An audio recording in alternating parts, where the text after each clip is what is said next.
Telling our stories is the connective tissue of the collective human experience. The Just Keep Talking podcast delves into the lives and stories of artists. What is the impact of mental health on creativity? What does it mean to be a creative individual? Someone who feels deeply, experiences joy and pain intensely, and navigates the challenges of life through the creative process. With each story shared, we explore the authentic experience of our basic need to be seen, to be heard, and to belong. We're really not so different from one another, nor are we alone. Together, we can inspire, encourage, and enlighten each other to find the true joy and fulfillment that is within ourselves. When we just keep talking, we create the space for gratitude, self-acceptance, and grace in everyday life. In a world filled with divisiveness, fostering inclusivity and connection is a powerful way to make a positive impact. The Just Keep Talking podcast with me, Brother Love, because your story matters. I'm originally from Hagerstown. I don't know if you guys know Hagerstown. Went to the gym in Hagerstown today. It's the first gym I've ever been to that smelled like cigarettes. So it was fun. I was in the Planet Fitness and I saw my high school bully smoking a Marlboro Red on the treadmill, and I was like, "Yeah, you'll die soon enough." Hello and welcome to the Just Keep Talking podcast. My name is Brother Love. I am your host. This show is sponsored by Mr. Aaron's Goods. Mr. Aaron's Goods is the best bagel place in Nashville, hands down. This New Yorker knows it. A lot of other people know it. Now you know it too. 4204 Gallatin Pike, Mr. Aaron's Goods. I am joined today with comic legend Will Abeles. Hello. Wow, comic legend. I did it. I can retire now. That's right. Will Abeles is a nationally touring comedian, producer, and podcaster based out of Nashville. As I read all of this fun stuff, you had the #1 comedy album on iTunes. I did at some point, yeah. Twice. Yeah, twice. 2 records, Regrets of My Father in 2017 and The Pride of Hagerstown. You are from Hagerstown, Maryland. I am, yep. Welcome to the show. Thank you. Thanks for having me. I'm glad we're finally getting to do this. Me too. We've known each other for a long time. Yeah. We met. You're part of my Nashville origin story. Yes. Yeah. Yeah. You really are. So how did we meet? You tell me your side. You're funnier than I am. Well, this one I have to flub the details a little bit, but I met you through Reid. That's right. Reid Cifrino. Yeah. Dear friend. So I ended up in Nashville because I was back home in Maryland for COVID, for 2020. Right. And a friend that I used to work with in TV production hit me up, and he was like, "Hey, I just got hired by the Miss USA pageant in Memphis as a production manager. Will you come out of TV retirement and come work for me as a key PA/coordinator kind of thing?" Yeah. And I was like, "Yeah, sure." So I went and worked on a bubble in Memphis for 3 weeks, and we did the show. And then I'd already been thinking about moving to Nashville, had never been. So I booked some shows here at the Comedy Bar, and came and I did the shows here, and then by chance met Reid, and then Reid just was like, "Hey, this is my crew." And and we ended up watching football together, I believe. That is so cool. We did. Yeah. We watched football. You came over to the house. We had a really good time. Yeah. You brought a meat. What'd you bring? Lamb? Oh, well, so I got really I got ambitious, and I went to Porter Road, and Butcher. I bought an uncomfortable amount of lamb. Yes, you did. And then I was leaving, and I never cooked it. And I was basically on like a 2-week bender. And at some point, my body was like, "You can't put anything else in this body. Like, you've just been living off of whiskey and beer for 2 weeks." And then we brought the lamb over. Yes. That was my gift to you. Yeah. No, thank you. It was great. It was like a $45 cut of lamb. Well, it was such a bizarre time. It was like COVID. We were just, you came over and it was like, I'm a nervous Nelly. I mean, I can't have germs anywhere or whatever the heck. And Reid was a dear friend. Yeah. And she's like, "This is my guy. We're hanging out, whatever." And it was a lot of fun. And it was great just to like get to see another human being. Oh, I know. And that was my whole trip, was like, because at that point I'd just been with my parents and my siblings.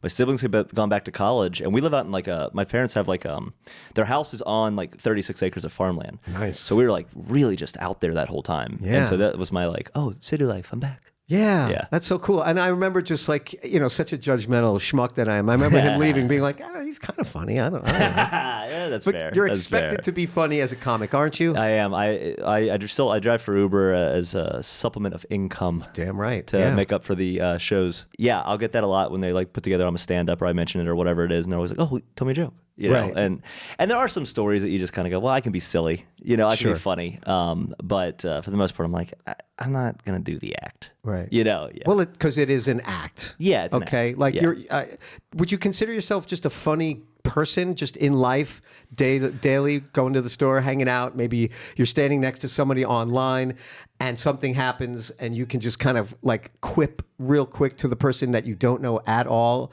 And that's just funny. Yeah, I think I absorb comedy easily as opposed to like constantly being funny. Right. Like I can see very funny scenarios, or I see situations in a different light, I think. So it can be like a dark situation, it can be a kind of like something crazy can happen and I can see the funny in it, you know? Yes. I think that's more of what it is. I absorb the comedy and then I'm able to distribute it. But, you know, I think there's so many other people that are so much funnier than me, like naturally funny. Yeah. Like we just had some friends from New York were just here this weekend for a bachelor party.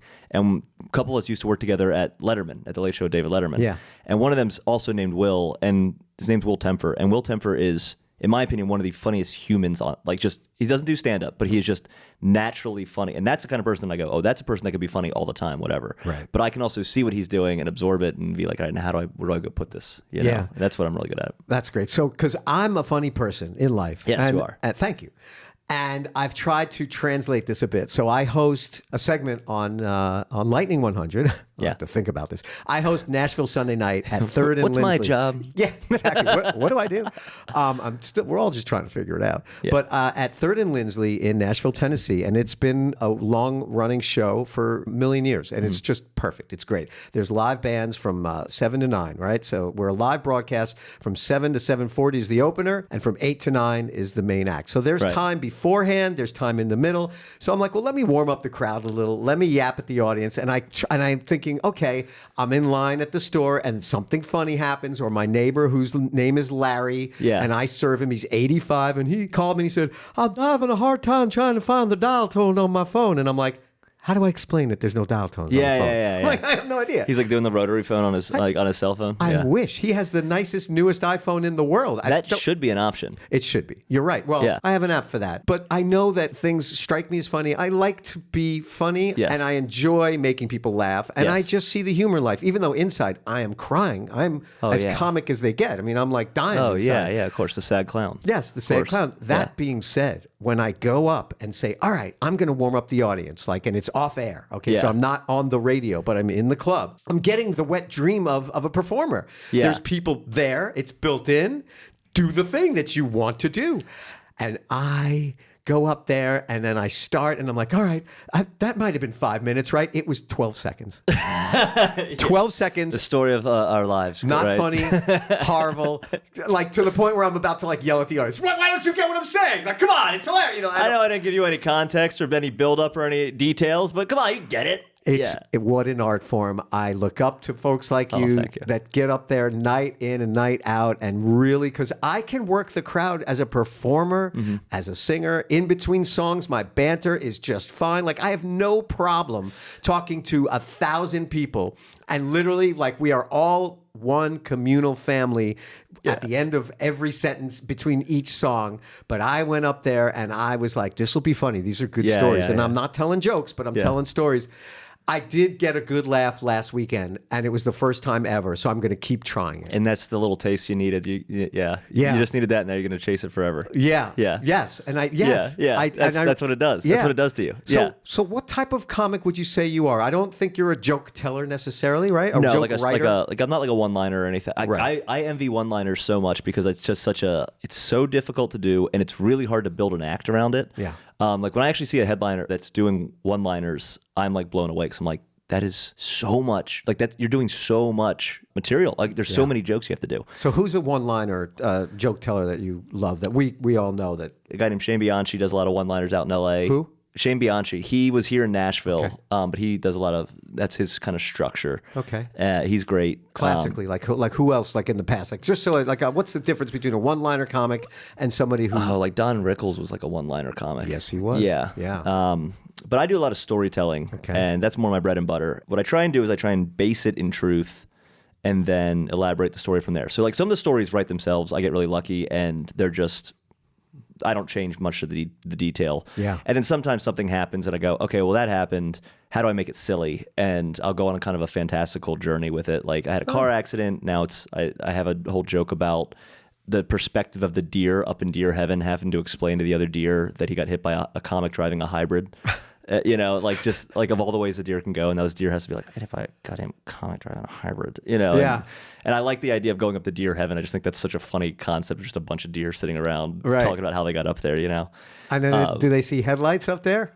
Oh my gosh, I haven't even thought of that. You're welcome. Thank you.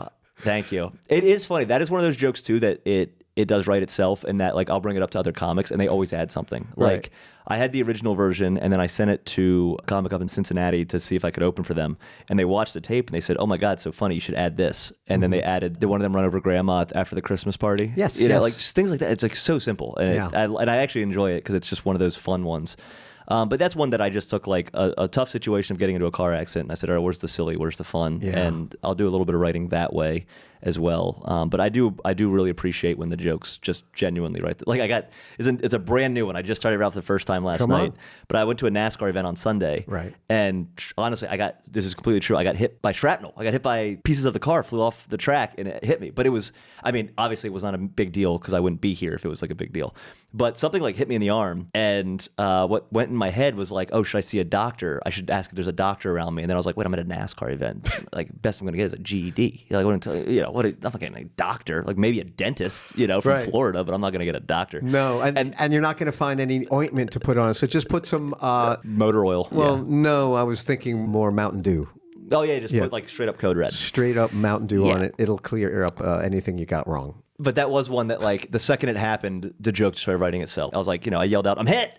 And, I wasn't worried about any PTSD because it's mostly guys with stolen valor. I was like, oh, the guy next to me, he did see some action. He worked at a Best Buy on Black Friday, 2011, 2012, That's tough. So they lost some good men that day. Like, whatever it is. I was actually with friends, like I said, and I was telling them something like the spitballing these ideas, and they were like, that's crazy, you're already thinking about this. And I was like, this is one of those moments where I'm alarmed at where my brain goes. Of like I got hit by this thing. They were all actually concerned, and I was like, oh my God, I can't believe 150,000 people and the one liberal at NASCAR got hit by shrapnel. I don't know. Maybe it was a conspiracy. Now I'm a conspiracy theorist. Yes. But I do the same thing, which is like get ideas, whether it's a song or now it's mostly that. I have in my notes on my phone, it'll say stand up or, like I'm doing stand up, right? Like I'm living into this. I love what you guys do. I'm always taking notes. I'm always talking into my phone.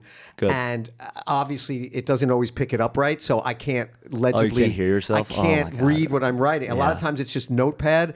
I should just put them down as voicemails. Yeah. So I can hear myself. Oh, so you're doing talk to text. Yeah, talk to text. And then you're not checking it. Yeah. And then you come back to it later and it's just gibberish. It's gibberish. No idea. Yeah. Yeah. That's so frustrating. Because it's often loud where I'm at, and I don't want to just run out, but I do my best. Hold on, guys. I have the best new bit. I'll be right back. You don't even just write it down yourself. It just could be an idea. It doesn't matter. I have a million ideas, and then I'll print them out. I'll go through that, and then I just have a stack, and then I just never. Because I really want to focus more into having some prepared material. That's it. Yeah. Yeah. So you're like actually doing like what Eddie Brill used to do for Letterman. You're doing the warm-up act. You're coming out and Yeah, pretty much. Yeah. Did you work at Letterman and you worked at Kimmel? What did you do there? So Kimmel I interned at, and then a lot of the guys I interned with or that were PAs at the time I was there, they are now up the ladder or whatever. So when I would come back to LA to do shows, I would freelance at Kimmel. I've only freelanced there a handful of times, and it was just kind of like, hey, I need like 2 days worth of work, and they'd be like, yeah, sure. Do you want to like go do the grocery run? And I'd go get groceries and come back, and then they'd send me to the green room. I ended up in a video with Tom Holland and Chris Pratt. So I was doing a seat placement thing to make sure there was no crazy people sitting next to Tom Holland, and I was like, well, little do they know. But I thought they said Tom Hiddleston, and Tom Hiddleston's Loki. Tom Holland is Spider-Man, and Tom Hiddleston's pretty tall. Like he's probably taller than I am. He's like probably. I mean, not like saying it's impressive to be taller than me. I'm pretty average, but like you know what I mean. He's a tall guy. This guy sits down next to me and he's tiny, and I was like, hell, Tom Hiddleston's like 5'5". This is crazy. Like I had no idea. And so I'm watching the monitor. The one thing they told me to do was not watch the monitor, and I'm watching the monitor, and then Tom Holland stands up, and I'm like, oh, it's Spider-Man. And so everyone else around me is like going ape shit, and I'm just sitting there just like as if, because I knew this surprise, I ruined the whole thing. Right. And, it's very subtle, and only the people that were working that day were like, wait, what's Will doing here? Also, why isn't he, what is Will doing? Anyway, that was my experience with Kimmel. And then, Letterman, I was a page for a year, and that's where I met most of my, the guys that were here this weekend, we were all pages together. That's so cool. And yeah, it was awesome. It's one of those experiences too, where because at the time I was aspiring to work in TV and produce, and I was doing comedy as well, and I wanted to do all of it, I didn't appreciate how great that year was. Because it's just one of those things that you look back on and go, It was very stressful. There were moments where I really hated it. And now I look back and I have nothing but good memories. That's actually my experience with New York in general. Was like in the last couple years there, I was like, this is actual hell. And now when I look back, I'm like, there's literally, I don't have any complaints about my years in New York. Like that was such a great experience, you know? And I think it's because you can look at it with different set of glasses and that kind of stuff. Yeah, as we get older, you know, the lens just sort of shifts. I mean, that's you just remember the good times more so than the tragedies. Yeah, or at least the lens focuses it where you see it in a different light because we're in a different space now. Well, and I think it's, you're right. It's a perspective thing. And I think there's just, unfortunately, as the world gets a bit darker and you kind of just don't know where the bottom is at the moment, I think you can look at these things where go, you know, sure, that was a dark moment then, but compared to now, I was living like a king, you know? But I did that, and then I ended up working on The Sound of Music at NBC, which that was when Carrie Underwood played Maria. My mom was in town this week, and we went and saw her at the Opry like 2 nights ago. Carrie Underwood. Yeah. Oh, that's great. And that was what was funny. You were talking about musicians trying to do like their little banter in between the jokes, and Carrie kept trying to do jokes in between, and they kept falling flat. And I was like, man, I mean, she needs a writer. I'm sure that's written. I mean, that's, you know, Carrie Underwood, I would imagine, the bigger stars. I mean, you look at their teleprompter, everything is really up there. Oh, really? I felt like she was improvising, and that's why I thought it was falling flat a little bit. Maybe she was, because a lot of the older cats, and at this point now, she's been around. She's seasoned. Carrie Underwood. She is, yeah. They really have stories that just come out of nowhere, and you're like, wow. That's what am I interested in hearing Carrie Underwood talk about what the music business was like, or her tour stories? It's a very different come up, right? In 2012. I mean, sure, because I was here, and I probably know what she's talking about. Yeah. But to sit in at the Robert Plant show at Riverside Revival a few weeks ago, where it was a very intimate audience, and he was being interviewed by Rolling Stone, and he would just be like, oh yeah, that's when we were in Morocco, and you know, that's where we wrote Kashmir. And funny thing is that we never got to Kashmir. And you're like, go on. And he's explaining just a moment in life when you're like, wow. So and you kind of put yourself where you're like, well, I remember where I was when that was happening. And, you know, and what that song does for you and all that kind of stuff. So why comedy for you? Well, I sort of fell into it. I think it was sort of rattling around my brain for a long time because my grandmother on my mom's side, when we would go over there wasn't a lot to do. They lived in like a duplex, and they had like a backyard. We mostly picked up walnuts. My grandfather just made us pick up walnuts, and he was like, because we were just my brother and I were very, very hyper, and they were a lot older than my grandparents on my dad's side. So they were just kind of like, all right, we got to watch these psychopaths for a couple hours. But she had Johnny Carson's The Stand-Ups, which was volume 1 or whatever it was, volume 2 maybe. But it was everyone's stand-up debut on The Tonight Show. So it's like Seinfeld and Drew Carey and Roseanne and like, I mean, you know, all those guys. And so my brother and I just would watch that over and over and over again. Yeah. And we were like kids. And I think, and I remember always watching Seinfeld specifically. I remember always being like, I think I could do that. Yeah. Which is funny to watch Seinfeld and be like, doesn't seem that hard. Well, because he wasn't telling jokes. He wasn't writing a joke. He was being like, you know, grape nuts. Yeah, what's the deal? Yeah, what's the deal with grape nuts? And you're like, yeah, what is the deal with grape nuts? What's going on? And like then I'm like 7 years old. I'm like, do we have grape nuts in the house? Yeah. I mean, my whole life is a Larry David episode. People are like, you really are like Larry David. I'm like, well, I'm a Jewish guy named Larry from New York, and we're kind of all very similar. I know, and I do look a little like Howard Stern. Yeah, somebody told me I was in a hospital visiting. My brother was in the hospital a few weeks ago, and I was at the front desk. And the woman at the front desk, she said, do you know who you look like? And I thought, whatever, because I get it all the time, right? And usually I'm like, sure, Bob Dylan, yes. Howard Stern, yes. Okay, this one I've gotten before. She said, Howie Mandel. And I thought, huh. And there's a young woman behind me and an older gentleman behind her. Yeah. So I'm in the front of the line to check in to find out where my brother is, okay? And this woman who said I look like Howie Mandel was bald, okay? Interesting. Looked more like Howie Mandel than I do. Yeah. And I'm not kidding. Like, she even had features. I'm like, you look like Howie Mandel. You didn't say that, did you? No. Okay. But I thought it. And then I thought, what a horrible person I am, right? She's bald. We're in a hospital. Maybe, she's working. She's clearly not sick at this moment. Yeah, right. And whatever. I mean, like, my mom has had cancer. It's in our family. Like, I'm not making fun, but I thought, you look more like Howard Mandel than I do. And then I thought, well, I'm stuck in this. It feels like an eternity of these thoughts rolling. And she's just staring at me. And I'm like, hey, did you ever remember when Howie Mandel had hair like mine? And I'm like thinking, what am I doing? I'm digging a hole. Because I'm going into when I did look like Howie Mandel. So it's funny because in your brain, you're going, no, I don't. and you don't know how to just say, no, I don't. So I'm trying and you're to- I don't, you do. And instead of oh yeah, that's a very Larry David moment. So there I am thinking, well, because in my mind, I'm like, I'll just give a good story about Howie Mandel because these people behind me probably don't know who I'm talking about. Or if they do, they know Howie Mandel now. Yeah. And I look like Howie Mandel then. Right. So I'm like, so hey, Which I can see that. Sure. Yeah, back then, Howie Mandel, you know, when he had hair. Yeah. And so he used to take a surgical glove, right? Right, And he put it would on put his it face. over his head, Yeah. and he would cover his face up till it got to over his nose so he could Really blow highbrow into it. stuff. Yeah. And he would blow into the glove, and it would go poof, and he'd be like, yay! And we'd be like, yay! Yeah. And it was just part of his And bit. Gallagher's in the back smashing pumpkins, Gallagher's or in smashing the watermelons, Yep. and The young girl behind me has no idea what I'm talking about. Yep. The guy behind her, it does recall that, and we all have a laugh. Yeah. And we move on, and then later I run into the same woman as I'm leaving the hospital, and she said, like I got off the elevator, she's like, "How you doing, Howie?" Or she goes, "Maybe it's Howard." She was like, "Is it Howie or Howard?" And I answer her, "It doesn't matter because it's not my name." And she laughed, and I had a laugh, and then that was it. We walked together out the door, and it was a lovely exchange of humanity, which was just great. those are nice. That was see, my whole life is like that. That's a nice moment. That is a nice moment. Yeah. Yeah. Considering we were in the hospital and I was visiting my brother. Yeah, I know. I hope everything's okay. He's okay. Thank Good. you for asking. Yes.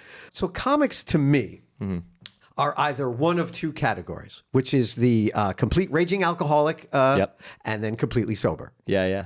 And I know that you I've had to cross the river Styx. Yeah. And I'm not saying this lightly. I'm not saying it like funnily, but I mean, Sure. but I have been both. Yeah. Right. I've been a raging alcoholic. Yeah. I am now 4 years without alcohol. Good for you. Thank you. That's amazing because I remember a couple years ago when you were like, "Yeah, I just had like Budweiser zeros for last month." Yeah, that's I remember right. like that's exactly, and I was like, "Wow, Yeah. yeah, Yeah. good for you." Thank you. And Yeah. I know that everybody's journey is different and all that. Sure. And I believe, you set out to find sobriety. Yeah. And you fell off. And it fell off. It fell back on. Yep. And, all the things. So what's it like? Where are you at? And what is it like for you to, be in the middle of this crazy life where you're battling something that's really hard? It's funny. So the first time around, it was wildly difficult. So right now I'm at 310 days. So I'm coming up on So I'm getting closer and closer to a year. And I'm feeling really good. And it's funny because this time around, it's not as life consuming as it was. Like it's not something I wake up and I'm like, all right, we got to get through today. We're not going to drink today. Like it kind of is. I get to the end of the day and go, oh, good job, that was good. And of course there's always moments like I had to go out on Broadway with my buddies last weekend, and I was like, Broadway sober, holy hell. Yeah. Oh my God. If I die and wake up and I'm on Broadway, I'm gonna be like, oh, I must have done something horrible in life. I'm in hell. Yeah. But yeah, it's really not as difficult this time of year. But the first time around, it was really tough. It was like easy for the first couple months. But then I didn't see anything change in my life, and I was like just as stressed, and I was like, nothing's changing. I don't feel comfortable doing comedy. Everything sucks. I'm just gonna start drinking again. And I thought I kind of had a hold on it after I took 5 months off, and I thought I had like a hold on it, and then pretty quickly learned I didn't. And then basically like I came to a point where my parents were like, "Hey, it's not working for you." So your parents really? Yeah, I mean, so Good for you. it got to another fight between my dad and I specifically, and I kind of just after that was like, yeah, I'm pretty fucking sick of having this conversation with him. Like I'm really tired of this, and I quit. And I think because I made the decision, like the time before, it kind of felt like, it was like maybe I should do this, or maybe I should at least try this. Right. And this time was like, oh, this is something I have to do. And and I try and remember like I don't know what's gonna be like 2 years from now, but I know right now it feels very good, and I am seeing results exponentially with my career and with my life. Yeah. So I can't really justify it the way before. Or before I was like, I don't see any difference. So maybe it wasn't alcohol. Like, that was kind of thing. I was like, maybe alcohol wasn't the problem. And and so it's been really good. And it is funny because I'm in my 30s now, and I remember being in my late 20s back in New York doing comedy, and I was seeing all the comics a little older than me in their 30s slowly but surely getting sober. And I remember that being frustrating because I was like, well, the show's over. It's time to go party. Yeah. And the party wasn't over for me. And the big thing that also happened was when I went back out and I was drinking for about 4 months, I got really good at comedy again, like really, really good. And like to a point that I felt great. And I was like, okay, well, comedy's working. I feel more comfortable. And so I thought I was going to just kind of be like, oh, I guess I'm just going to be drunk all the time again, Wow. But the one thing that was interesting is when I did get sober, psychologically, I don't know, I can't explain this, but I was able to take the comedy with me, which I had lost the first time around. The first time around, I was having a really tough time doing this sober, and I didn't want to take a break from comedy, so I was just trying to kind of white knuckle through it, and I was frustrated. Like I was like, I'm not having fun. This is tough, and it's not like the way it was. And then when I got sober again, I was able to bring the drunk Will, whatever drunk Will can do comedically, I was able to bring with me sober. And now I have this kind of, it's like Hulk in the Avengers when he's becomes Smart Hulk or whatever. I'm able to do both of these things, and I figured out how to merge it. And I don't really know what it is, but that's also, I think, what's been helping a lot the last 10 months or so. What do you think it is? I really don't know. I think it was because I made a final decision, whereas before I was on the fence where I was like, I don't know if I want to do this or not. Yeah. I think because I was like, all right, look, we're doing this, so this is what life is like now. And also the writing came back to me, because when I was sober the first time, I was just doing all my old jokes to try and be comfortable and just do stand-up again, right? And this time around, I have new material. I don't really necessarily talk about sobriety a lot. I'll like mention it on stage, but it's not something I quite have figured out how to navigate specifically. You're like, it's not funny.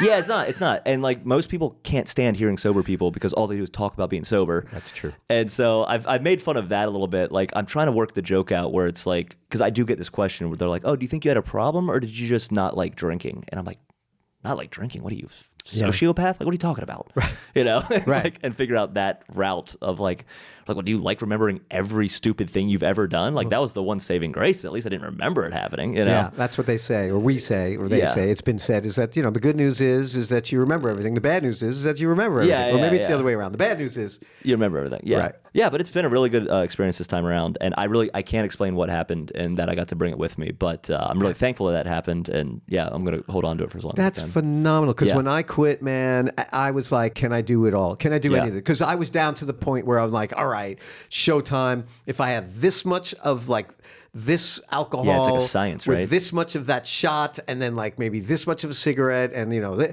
and it was a science. I got down literally the last week I was drinking. I was making, I had club soda, and I was putting the very littlest bit of red wine in there. Yeah. And so, it was a crazy, spritzer. right? It was a red wine spritzer. Yeah. And it was barely any alcohol. And I'm like, well, then if I'm there, then let me just Let me just get rid of it. And I know I'm done drinking. Yeah. I don't know why. Yeah. I never thought in a million years. Ask anybody that knows me. No way. Yeah. And I'm done. Yeah. And I know that. And, you know, with my family, you know, my dad and I drank and we had a good time. And my sister and I drank, and my brother can't drink because he's done with that too. Sure. But it's affected our family a lot with the fact that I quit. It's affected my life in a lot of ways, quitting. Yeah. The people that love me unconditionally are here. Mm-hmm. And I've had relationships fall apart. I mean, unfortunately, and I've been on this show, my last episode, you know, calling out my dad for not being a father that was available and there. I'm getting crap from my family, but I'm like, he wasn't there. You know what I mean? That's all. I'm not saying he was the most horrible person on the planet. And yes, he was there for me at times in my life. But what I remember now is that we were drinking buddies. Yeah. See, and I didn't have that. We partied together. And so now we really have even less together, which is sad. You know what I mean? Because we don't know how to relate. Like, he can't relate to me at all because I'm not partying with him. And I don't blame anybody for any of that stuff. It's just, it is what it is. My whole thing was that I was like, can I perform? And can I be me? And actually, I'm not a comic, but I was most afraid, could I be funny again?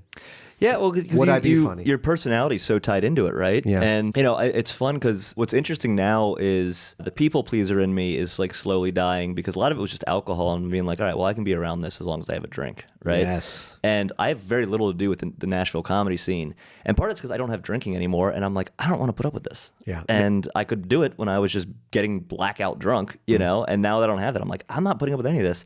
And even other situations, like I was at a comedy festival back in January, and it was just like they did this like, you know, post-show hang, and it's like the whole scene was, the whole festival was there, and it was a really shitty party. Like it really sucked. And I was looking around, I was like, if I was drinking, I could make this fun, but it's really not that. And it wasn't like people were mean or anything like that. It was just that they all knew each other, and they didn't care to bring me into this group because, like, you know, sometimes you're just like, I don't want to do. Yeah. Where are you from? You know, you don't want to do the small chat. You know, and I got it. I didn't take it personally. And I just went, well, I'm in San Francisco. I can go do something else. And I just went for a walk around San Francisco, and it was great. I had a great night. You know, and so there's little things that your personality does shift, but I do think it can make it stronger as well. And yeah, like I was saying, when I brought the comedy with me, that was like the missing piece. That was like, oh, well, now I really don't need drinking at all. Like I brought the one thing I was missing, and okay, great. It's fabulous that you don't harp on the sobriety, because that is something that happens with a lot of people, and then it becomes a preachy situation. Like, I'm not here to preach. My wife still drinks. Yeah. Plenty of my friends still drink, and I just preface it by being like, listen, when I leave, it's just because I'm done with this hang. Yeah, I'm tired. I'm tired. Yeah. Hey, I'm also 54. I'm tired. But also, there is a point where the conversation is over. Like, we are done. And you feel that when you're drinking too. You don't want to stop drinking, so you stay in the party. Yes. But you feel it in any party where you're like, oh, we've crest. Yes. We've hit the point of the party should be over, but we don't know how to stop it, so we'll just stay here and hopefully we get back that momentum again. Right. And what normally happens is everyone gets uncomfortable, someone starts an argument, it gets sad, wants to do a shot? Cries. Yeah. And then somebody says shots, and that was me, you know? Yeah. And then we're back. We're back on track. Yeah. Yeah, Well, of course. So back on track. You are on track, meaning you're on the road. Yes. So you're not much in the scene here in Nashville. Do you think we have a good scene here, comedy-wise? Well, I'm not going to say we have oh man, this is such a slippery slope. I think that it is a scene that is desperate for a personality. Right. And it had it, and I think I missed those years, unfortunately. 2021 was very fun. I was really blown away with how much fun the scene was. And I was coming from New York, and New York is like, it's its own beast, right? I mean, it's the biggest comedy scene in the world. It's a lot. But here, I thought it was really cool how much camaraderie there was. It was also like just after COVID, so there weren't a lot of so everyone was desperate for stage time, but everyone seemed to be very supportive. And then somewhere around 2023, the Kill Tony thing just took over Nashville. Kill Tony. Yeah. And like Austin just seeped its little dirty comedy fingers into the scene.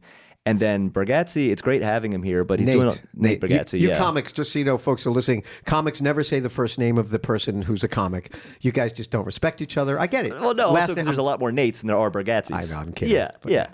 But Nate's clean, and it's great having him here. He's a legend. I mean, he's so good. He's great. But he brings in clean comedy. We're in the South, brings a lot of Christian comedy. It also brings in kind of the alt-right. And so you have these like weird guys on stage that are like, well, I won't curse, but also I have said the N-word in the green room. And you're like, great. Wow. Awesome. It's a scene that I don't vibe with anymore. Right. And the powers that be seem to be really loving it.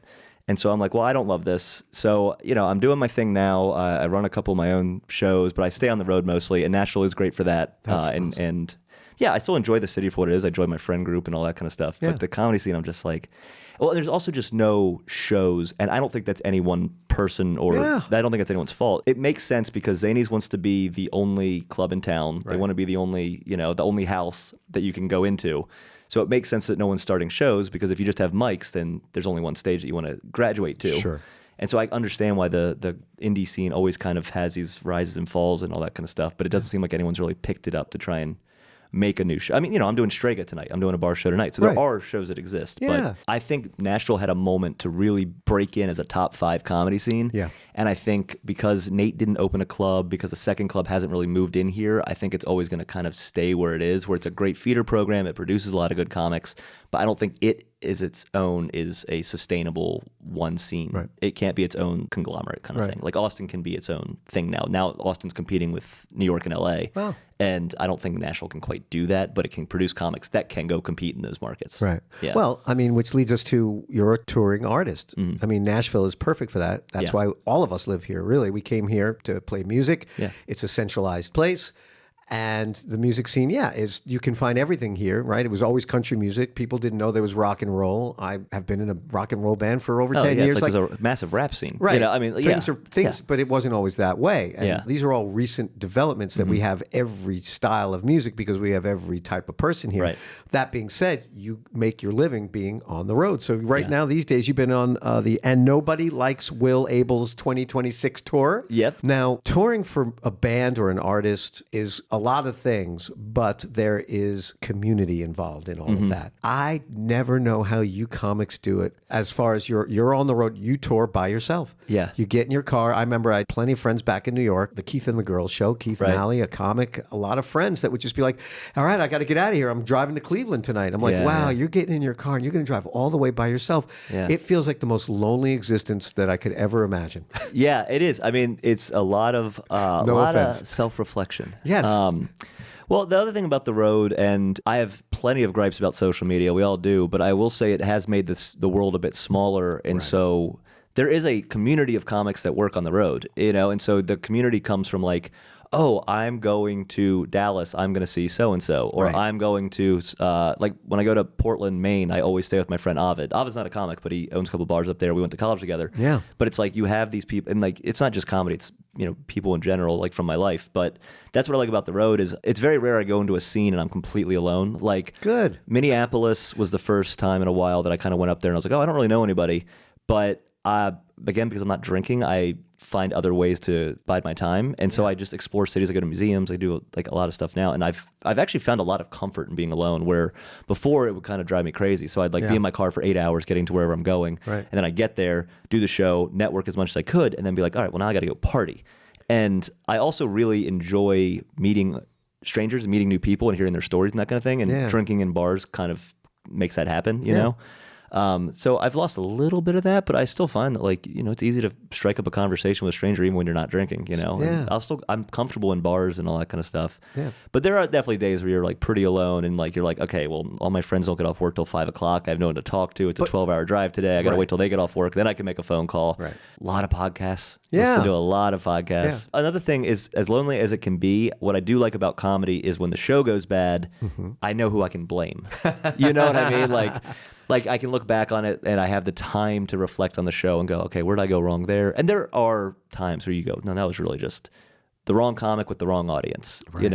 I very rarely blame the audience, but there are times where like it's a subjective form. Start drinking again. You'll blame everybody else. Yeah. Just kidding. Don't start drinking again. You'll blame everybody else. I know. Well, so I had a situation in D.C. It was my first time headlining in D.C. I had to deal with these like 3 drunk women talking the entire show. Right. I don't do crowd work, but I had to do crowd work for 45 of my hour. Wow. And it went really well. Like everyone left with it, and like I had people come up to me like, honestly, that was really fun. I mean, I'm sorry you had to do that, but we had a great time. Like that was really fun. Wow. And I was talking to my opener, Sam Cobb, and he's also sober. He even agreed with me. I was like, I couldn't have done that drunk. And he was like, no, you would have gotten angry and it wouldn't have been a fun hour. It would have been you just like just solely focused on them. Yeah. And you wouldn't have figured out how to find the funny in it and make it light. You would have just been like, I'm going to destroy these people. Like, I can't stand this. And he was like, yeah, that's a huge difference. And like even a year ago, he's like, you wouldn't have been able to do that. Yeah. Which is really amazing and also important to remember is that we are in the live entertainment business. Yeah. Can one have a great, successful comedy career posting clips online? Well, yeah. I mean, we're seeing that happen. I'm very thankful that Kevin Hart Netflix show that just happened, the competition show, Funny AF, because I think that actually showed that putting in the work, not just on the road, but in your local scene, but like building an act, right? Learning how to do 10 minutes, then learning how to do 15, then learning how to do 20, 25 so you can feature, then learning how to do an hour. Like following these steps, I think that show showed that it was important. Yeah. Because none of those comics on there were... I did my 1 minute on Kill Tony, and then I got to headline the entire country, and I have to have 7 of my friends open for me because I only have about 5 minutes, and then I do 15 of crowd work. Right. None of those comics that were on that show did that. They all have their own voice, and they have their own style, and they're funny. They're all funny. Like, even the early rounds, I was seeing friends, and I was like, oh my God, like any of these people could have won that competition, you know? So I still think there's a lot of value in doing the actual work. Right. And it's funny, I was just in New York, and I did a very small show. It was really fun, but there was a new comic on there, and he's Gen Z. And I don't work with a ton of Gen Z kids just because some of them are just like, they become famous very quickly, and I just don't get a chance to work with them. Sure. But I thought it was really funny. He was hosting, and I could tell he wasn't very comfortable hosting yet. There's like 3 people in the audience, but it's New York, and I was like, I know what to do here. I was like, you just play to those 3 people, you do your set, and you get out of there. That's it. That's all you got to do. Yeah, good lesson. And he starts crowd working them. And I was like, what are you doing? You can't crowd work 3 people. Yeah. Like they're going to walk. Like you're going to lose them. And luckily they stayed. And then he stopped crowd working them and he just started doing his jokes and the jokes were working. But nothing in his brain went, oh, I should just be doing my jokes. Right. So he went back to crowd work because that's what he sees on his phone is crowd work. Yes. And so I remember watching him and I was like, he's not funny. He just doesn't know how to do this yet because his experience to comedy is just watching his phone and going, oh, Matt Rife only does crowd work. Jeff Curry only does crowd work. I should just do crowd work. Yeah. Whereas my experience before I even got into comedy was watching Johnny Carson's The Best of Stand-Ups. Yeah. You know? And so it's just a very different perspective. And these guys have a lot of potential to be very funny, but they just don't know how to do it yet. Yeah. I mean, it's the same in music. I see these artists that come into third rings. They go into arenas and they're 4 minutes in. Exactly. Yeah. A young artist, and she was really nervous and she was really young. And I was just luckily there to just comfort her. I mean, I've been around the block a few times. Whatever you need, we can make you comfortable and fun so you can have a fabulous show tonight. Yeah, right. And as we spoke, I said, well, how did you get here? She was on a headlining tour and she was very nervous. I'm like, well, you have nothing to be nervous. We're taking care of you. Whatever you need, let's handle it. And then I said, well, how did you come to be on this headlining tour? She goes, my roommates and I, we had a contest a few years ago, and it was like, who can make a song that goes viral? And I won. Yeah. And now she's got millions of hits, millions of followers, and she's on the road. Yeah. Signed on the road and all the thing. And then it's like, God bless, good for you. But not having that experience, to start out just playing shows. You don't have to be touring, whatever it is. I mean, it's so different. Yeah, it's so different. Yeah. And it's just the way it is. Yeah. Yeah, for sure. And I do remind myself, and I've gotten better at it. And again, not drinking helps me have a little bit more of a rational point of view on this. But I do remind myself, it's not the comics' fault. Like the guys that go and they do Kill Tony, some of them generally do it because they just want to say the worst things you've ever heard, and they're bad people. There are people but that's any industry, whether it's entertainment or not. There's just those people exist in the world. Yeah. But I do remind myself that some of these people they actually do want to do stand-up, but this is the medium that they're going through. And the real villains of the story are always executives and agents. It's always them, right? And now we're just seeing it on such a bigger scale. And they're taking these kids and going, well, your song got 10 million plays on TikTok. Yeah. You're now signed, and you're going to be on the road, and you're opening for Flatland Cavalry. And it's crazy because my cousin's a musician, and he's a little younger than me, but he just turned 30, and he's in that in-between phase where he knows how to do the road. They do the road all the time, and they're an incredible live band, and they're struggling with the social media thing, but they're all good looking. It should be, and it's interesting to watch him because talking to him, how do you get to the next step? And he's like, well, we have all these old guys coming to our shows, so we can't film the audience because we have all these old guys. He's like, I need young people to just come find us. Old guys are people too. Yeah, so it's just funny, the things of the smoke and mirrors that we all need. My tour, it's been great. But I'm still getting my feet wet. This is my first time headlining clubs, and so I don't get to go do the stuff I want to do. I have to go showcase myself so that I get invited back. And a lot of times I'll do a Thursday. I just need to sell just enough tickets that they have, hope that I can sell more in the future and also do a good job. Hopefully they come back, that kind of thing. And then I'll feature on the weekends like Friday and Saturday. Right. And hopefully I'm getting in with that headliner. This is the most comedy's ever been a job in my 15 years of doing it. Congratulations. And it's great. And it's also God, this sucks. Because it's a job. It's a job now. But, I'm very thankful for it. And the cool thing is, even when they're poorly attended, they have all been so much fun. Right. I haven't had a black spot on this tour yet, which is probably due, but for the most part, even the lady heckling me in D.C., it was still a really fun show, I had a great time. Nice. How is your health mentally? How is your mental health? Pretty good. Where are you at in life with all of this stuff? Because, man, being a comic, I'm the sad clown. I suffer from depression, anxiety, and, being funny, and art and music helps me feel better about everything all the time, as much as possible. But I am the classic sad clown, and it's real. So where are you at in life with all this stuff? I'm pretty good. There's ups and downs for sure, but that's just life. Not drinking helped with my depression, anxiety a ton. I'm still a pretty anxious person, but that's more because I'm working. We were talking about how comics have to operate on their own. I don't have a manager. I don't have any of that. So this is all on me, top to bottom. So even today, I was like, all right, I got to drive for Uber because I got to make this much money because rent's due, and I got to go to Raleigh tomorrow. And then I was like, and also I have to send these 5 emails or whatever it is, or it's the time's coming up where I got to promote the show. I got to get a reel up. I got to do all this stuff.